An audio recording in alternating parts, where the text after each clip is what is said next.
S news ಕರ್ನಾಟಕದ ಸಮಸ್ತ ವೀಕ್ಷಕರಿಗೆ ನಮಸ್ಕಾರ. ನಾನು ಶಿವಾಜಿ. ಇವತ್ತು ನಾವು ಬಂದಿರೋದು ಬಾಗಲಕೋಟೆಯ ನವನಗರದಲ್ಲಿರುವ ಹೊಸ ಲೇಔಟ್ನಲ್ಲಿ, ಕಟ್ಟಕಡಿಯ ಲೇಔಟ್ ಅಂತಲೂ ಹೇಳ್ಬೋದು. ಕಟ್ಟಕಡಿಯ ಒಂದು ಏರಿಯಾದಲ್ಲಿ ಏನು ಯೂನಿವರ್ಸಿಟಿ ಇದೆ, ಯೂನಿವರ್ಸಿಟಿಯಿಂದ ಕೂಗಳತೆಯ ದೂರದಲ್ಲಿ ಒಂದು ನಿರ್ಜನ ಪ್ರದೇಶದಲ್ಲಿ ಒಂಟಿ ಮನೆ ಇರುವಂಥದ್ದು. ಆ ಒಂಟಿ ಮನೆಯಲ್ಲಿ 3 ಜನ ಸದಸ್ಯರು.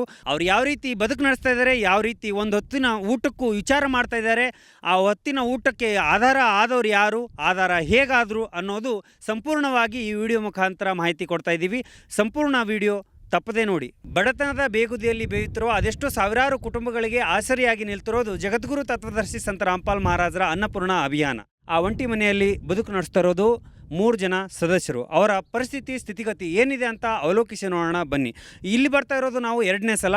ಮೊದಲು ಅವರ ಪರಿಸ್ಥಿತಿ ಹೇಗಿತ್ತು, ಈಗ ಜಗದ್ಗುರು ತತ್ವದರ್ಶಿ ಸಂತ ರಾಮ್ಪಾಲ್ ಮಹಾರಾಜರ ಅನ್ನಪೂರ್ಣ ಅಭಿಯಾನದಿಂದ ಅವರ ಪರಿಸ್ಥಿತಿ ಯಾವ ರೀತಿ ಬದಲಾಗಿದೆ ಅನ್ನೋದನ್ನು ಬನ್ನಿ ನೋಡೋಣ. ಅನ್ನಪೂರ್ಣ ಅಭಿಯಾನದ ಮುಖಾಂತರ ಏನು ಈ ಅವಶ್ಯಕವಂತ ಪರಿವಾರಕ್ಕೆ ಏನೇನೆಲ್ಲ ಸಾಮಗ್ರಿಗಳನ್ನು ಕೊಡ್ತಾ ಇದ್ದಾರೆ ನೋಡೋಣ ಬನ್ನಿ.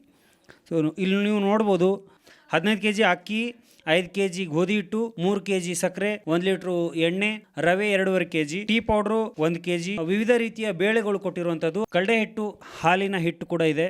ಸೊ ಉಪ್ಪು, ಉಪ್ಪಿನಕಾಯಿ, ಆಮೇಲೆ ಖಾರದ ಪುಡಿ, ಅರಿಶಿಣ ಪುಡಿ, ಜೀರಿಗೆ, ಮಸಾಲ ಪೌಡ್ರು, ಆಮೇಲೆ ಡಿಟರ್ಜೆಂಟ್ ಪೌಡ್ರು, ಬಟ್ಟೆ ಒಗೆಯೋ ಸೋಪು, ಸ್ನಾನ ಮಾಡಲಿಕ್ಕೆ ಸೋಪು, ಹಲ್ಲು ಉಜ್ಜಲಿಕ್ಕೆ ಟೂತ್ಪೇಸ್ಟು. ಮೊದಲು ಮಾಡಿ ಎಲ್ಲ ಸಾಮಗ್ರಿಗಳನ್ನು ಜಗದ್ಗುರು ತತ್ವದರ್ಶಿ ಸಂತ ರಾಮ್ಪಾಲ್ ಮಹಾರಾಜರ ಅನ್ನಪೂರ್ಣ ಅಭಿಯಾನದ ಮುಖಾಂತರ ಸೊ ಈ ಅವಶ್ಯಕವಂತ ಪರಿವಾರಕ್ಕೆ ಅವಶ್ಯಕವಾದಂತಹ ಸಾಮಗ್ರಿಗಳನ್ನು ತಲುಪಿಸ್ತಿರುವಂಥದ್ದು. ಸೊ ಇದಷ್ಟೇ ಅಲ್ಲ, ಅವರ ಆರೋಗ್ಯಕ್ಕೆ ಸಂಬಂಧಪಟ್ಟಂತೆ ಚಿಕಿತ್ಸೆಗಳು ಕೂಡ ಅದೆಷ್ಟು ಸಾವಿರಾರು ಸಂಖ್ಯೆಯಲ್ಲಿ ಏನು ಇರುವಂತಹ ಕುಟುಂಬಗಳಿಗೆ ಆಸರಿಯಾಗಿ ನಿಲ್ತಿರೋದು ಜಗದ್ಗುರು ತತ್ವದರ್ಶಿ ಸಂತ ರಾಮ್ಪಾಲ್ ಮಹಾರಾಜರ ಅನ್ನಪೂರ್ಣ ಅಭಿಯಾನ ಅಂತ ಹೇಳ್ಬೋದು.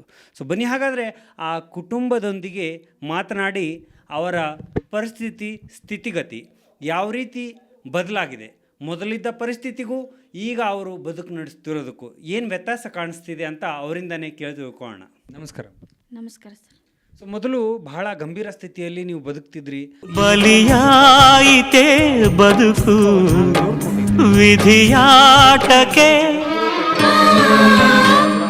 ಬ್ರಹ್ಮ ಬರೆದ ಹಾಡಿಯಲ್ಲಿ ಅಂತ್ಯ ಏನಿದೆ. ಆಗಿದ್ರೆ ಯಾವ ರೀತಿ ಆಗಿದೆ, ಏನಾಗಿದೆ ಅಂತ ಏನು ಹೇಳ್ತೀರಮ್ಮ? ತತ್ವದರ್ಶಿ ಸಂತ ರಾಮ್ಪಾಲ್ ಮಹಾರಾಜರ ದಯೆಯಿಂದ ನಮಗೆ ಈಗ ಸ್ವಲ್ಪ ಕಷ್ಟ ಪರಿಹಾರ ಆಗೈತೆ ರೀ. ಮೊದಲು ಭಾಳ ದುಃಖದೊಳಗಿದ್ದೀನು. ನನ್ನ ಕೈದು ಫ್ರ್ಯಾಕ್ಚರ್ ಆಗೈತೆ ರೀ. ನಮ್ಮ ಮದರಿಗೆ ಭಾಳ ಆರಾಮಿದ್ದಿಲ್ಲ.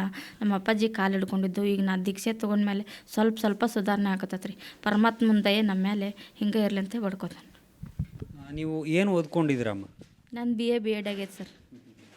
ಅಂದರೆ ಈಗ ಇಷ್ಟು ನೀವು ಶಿಕ್ಷಣ ಮುಗಿಸಿದ್ರಿ, ಆದ್ರೂ ನಿಮ್ಮ ಬದುಕಿನಲ್ಲಿ ಕಷ್ಟ ಅನ್ನೋದು ಅಷ್ಟು ಘನಗಂಭೀರ ಪರಿಸ್ಥಿತಿಗೆ ತಲುಪಿತ್ತು. ಆ ಪರಿಸ್ಥಿತಿಯಲ್ಲಿ ನಿಮ್ಮ ಒಂದು ತಾಯಿ ತಂದೆಗೂ ನೀವು ಸಲುವುದು ಭಾಳ ಕಷ್ಟ ಆಗಿತ್ತು, ನಿಮ್ಮ ಬದುಕು ನಡೆಸೋದು ಭಾಳ ಕಷ್ಟ ಆಗಿತ್ತು.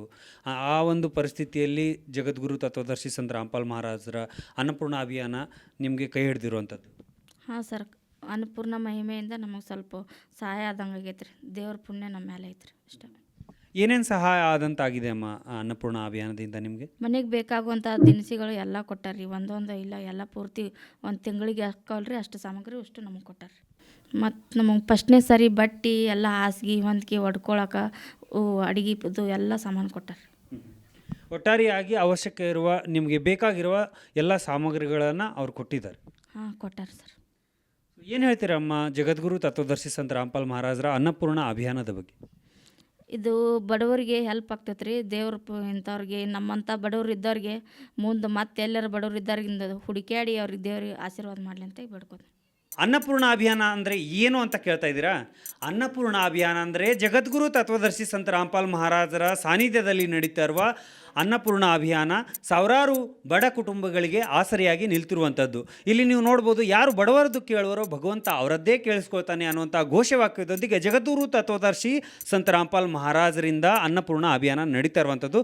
ಇದರ ಅಡಿಯಲ್ಲಿ ಪ್ರತಿಯೊಬ್ಬ ಅಗತ್ಯವಂತರಿಗೆ ದೊರೆಯುತ್ತಿದೆ ರೊಟ್ಟಿ, ಬಟ್ಟೆ, ಚಿಕಿತ್ಸೆ, ಶಿಕ್ಷಣ ಮತ್ತು ಮನೆ ಅನ್ನುವಂಥದ್ದು. ಸೊ ಇದೇನೆಂದರೆ ಅನ್ನ ಪೂರ್ಣ ಅಂದರೆ 3 ಹೊತ್ತು ತಿನ್ನಲಿಕ್ಕೆ ಸಾಧ್ಯನೇ ಇಲ್ಲ. ಸಮಯಕ್ಕೂ ಒಂದು ಹೊತ್ತಿಗೂ ಬಹಳಷ್ಟು ವಿಚಾರ ಮಾಡಿ ತಿನ್ನಬೇಕಾದಂಥ ಪರಿಸ್ಥಿತಿ. ಅದು ಕೂಡ ಸಿಕ್ಕರೆ ಸಿಕ್ತು, ಇಲ್ಲಾಂದರೆ ಇಲ್ಲ ಅನ್ನುವಂತಹ ಕಷ್ಟದಾಯಕ ಸಮಯದಲ್ಲಿ ಆಸರೆ ಇಲ್ಲದೆ, ಶಿಕ್ಷಣ ಇಲ್ಲದೆ, ಆಮೇಲೆ ಆರೋಗ್ಯ ಪರಿಸ್ಥಿತಿ ಹದಗೆಡಿಸ್ಕೊಂಡು ಒಂದು ಹೊತ್ತಿನ ಊಟಕ್ಕೂ ಪರಿತಪಿಸುತ್ತಿರುವ ಕುಟುಂಬಗಳಿಗೆ, ವ್ಯಕ್ತಿಗಳಿಗೆ ಆಸರೆಯಾಗಿ ನಿಲ್ತಿರುವುದೇ ಅನ್ನಪೂರ್ಣ ಅಭಿಯಾನ. ಬನ್ನಿ, ಸಂತ ರಾಮ್ಪಾಲ್ ಮಹಾರಾಜರ ಅನ್ವಯಿಗಳು ನಮ್ಮೊಟ್ಟಿಗಿದ್ದಾರೆ. ಅವ್ರ ಹತ್ರ ಕೇಳಿ ತಿಳ್ಕೊಳ್ಳೋಣ, ಈ ಎಲ್ಲ ಸೇವೆಗಳು ಹೆಂಗೆ ಸಾಧ್ಯ, ಇಷ್ಟು ದೊಡ್ಡ ಪ್ರಮಾಣದಲ್ಲಿ ಅನ್ನಪೂರ್ಣ ಅಭಿಯಾನ ನಡೀತಾ ಇರೋದು ಹೆಂಗೆ ಸಾಧ್ಯ ಅನ್ನೋದು ಅವರಿಂದನೇ ಕೇಳಿ ತಿಳ್ಕೊಳ್ಳೋಣ. ನಮಸ್ಕಾರ ಸರ್. ನಮಸ್ಕಾರ ಸರ್. ನಮ್ಮ ಹೆಸರು ನಾಗಪ್ಪ ದಾಸ್ ಅಂತ ತಿಳ್ಕೊಂಡು. ಏನು ಕೆಲಸ ಮಾಡ್ಕೊಂಡಿದ್ದಾರೆ ಸರ್ ನಾನು ಗೌರ್ಮೆಂಟ್ ಹೆಡ್ ಮಾಸ್ಟರ್ ಇದ್ದೆ, ರಿಟೈರ್ ಆಗಿದ್ದೀನಿ ಸರ್ ಈಗ. ಸರ್, ಈಗ ನಿಮ್ಮ ಒಂದು ಗುರುಗಳು ಸಂತ ರಾಮ್ಪಾಲ್ ಮಹಾರಾಜರು ಇಷ್ಟು ದೊಡ್ಡ ಮಟ್ಟದಲ್ಲಿ ಅನ್ನಪೂರ್ಣ ಅಭಿಯಾನ ನಡೆಸ್ತಾ ಇದ್ದಾರೆ. ದೇಶಾದ್ಯಂತ ಸಾವಿರಾರು ಕುಟುಂಬಗಳಿಗೆ ಆಸರೆಯಾಗಿದ್ದಾರೆ ಅಂತ ಕೇಳ್ಪಟ್ಟಿದ್ದೀವಿ. ಸೊ ಹೆಂಗೆ ಸಾಧ್ಯ ಸರ್ ಇದು? ಸರ್, ಪರಮಾತ್ಮನ ಧರೆಗೆ ಅವತರಿಸ್ಯಾರ. ಈಗ ಅವ್ರು ಮಾಡುವಂಥ ಕೆಲಸ ನೋಡಿದ್ರೆ ಸಾಮಾನ್ಯ ಜನರಿಂದ ಸಾಧ್ಯ ಇಲ್ಲ ಇದು. ಅವರು ಸಾವಿರಾರು ಕೋಟಿ ಖರ್ಚು ಮಾಡಿ ಎಲ್ಲ ಪಂಜಾಬು, ರಾಜಸ್ಥಾನ, ಹರಿಯಾಣದೊಳಗೆ ಬಡವರಿಗೆ ಮತ್ತು ರೈತರಿಗೆ ನೀರಿನಂಥವೆಲ್ಲ ಅದನ್ನು ಕಡಿಮೆ ಮಾಡ್ಯಾರ. ಅಷ್ಟು ದುಡ್ಡು ಹಾಕ್ಯಾರಲ್ಲಿ.